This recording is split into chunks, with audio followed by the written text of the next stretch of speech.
Fala galera do Cifra Clube, aqui é o Felipe Andreoli e hoje eu vou te mostrar uma excelente maneira de exercitar a mão esquerda e de quebra melhorar a sua visão do braço do instrumento. Nós vamos estudar os intervalos do baixo.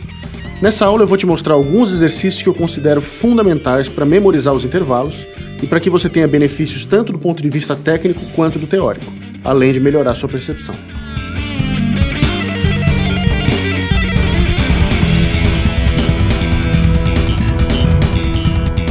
O princípio básico dos exercícios que eu vou te mostrar é tocar as notas da escala, utilizando os intervalos para determinar qual será a ordem dessas notas. Então você só precisa saber o básico sobre a escala maior para desenvolver o raciocínio que eu vou te passar nesse vídeo. Para aprender sobre os intervalos e escalas, você pode acessar o vídeo do curso aqui do Cifra Clube. E lá você vai aprender os fundamentos para desenvolver tanto o exercício que eu vou te passar, quanto outros conhecimentos relacionados a esse tema.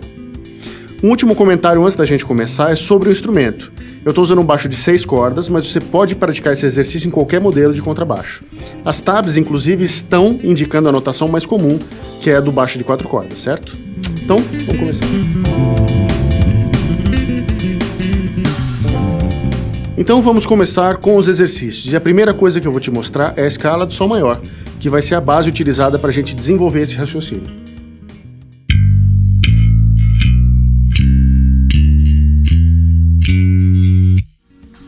O princípio básico desses exercícios é tocar as notas de uma escala, seguidas de um determinado intervalo. Então, usando a escala de Sol maior e partindo do modo jônio, que é o primeiro grau, e usando o intervalo de terça, por exemplo, teríamos a seguinte sequência: Sol e a terça, Si. Lá e a terça, Dó. Si e a terça, Ré, e assim por diante.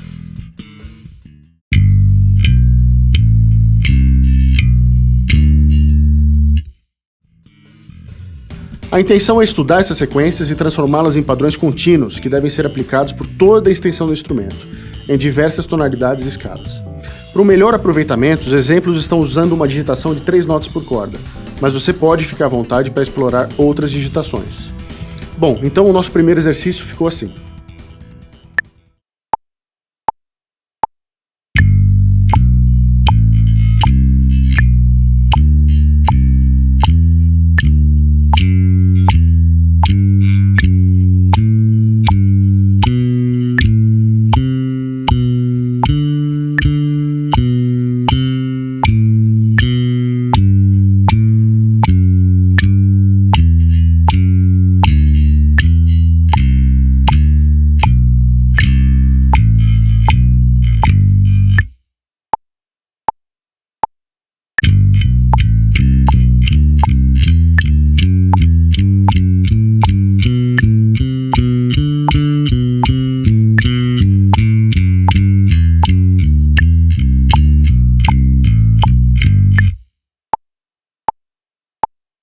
Você deve executar esse mesmo tipo de padrão pelos demais graus da escala, indo e voltando em movimentos ascendentes e descendentes.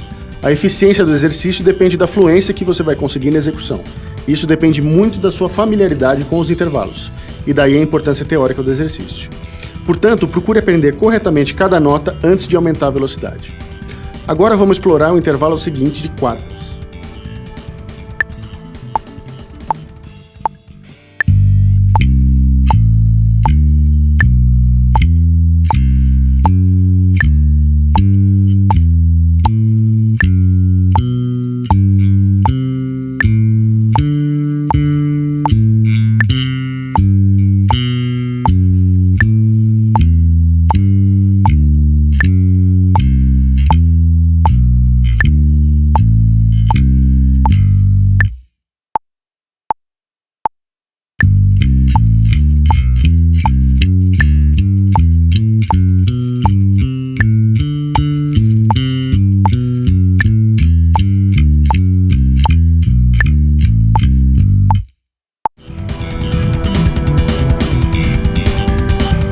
Os exercícios de quintas, sextas e sétimas apresentam um desafio para a mão direita, que vai ser obrigada a fazer o que chamamos de salto de corda, quando tocamos uma nota na corda Mi e a seguinte na corda Ré, por exemplo. E estudar esses padrões vai ser excelente para a articulação de frases e ideias musicais. Use o metrônomo para garantir maior precisão e preste muita atenção, como sempre, na sonoridade que você está conseguindo. Velocidade não é nada sem clareza.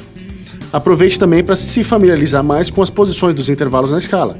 Isso vai ajudar na hora de improvisar ou até mesmo para encontrar novas possibilidades de digitação, mesmo em músicas ou exercícios que você já toque. Então agora vamos praticar o intervalo de quintas.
Então é isso aí, galera. Espero que tenha ajudado vocês. Espero que vocês aproveitem bastante esses exercícios. Quem quiser saber mais sobre mim, pode entrar no meu site, que é o felipeandreoli.com, e lá você tem todos os links das redes sociais e dos outros projetos que eu participo, contatos para workshop, etc. E vejo vocês na próxima. Valeu! Então você só precisa saber o básico sobre a escala maior para desenvolver o seu raciocínio, que eu vou te passar nesse vídeo. É o seu ou não? O raciocínio. Eu vou te passar o seu próprio raciocínio. Eu sou o Apolo.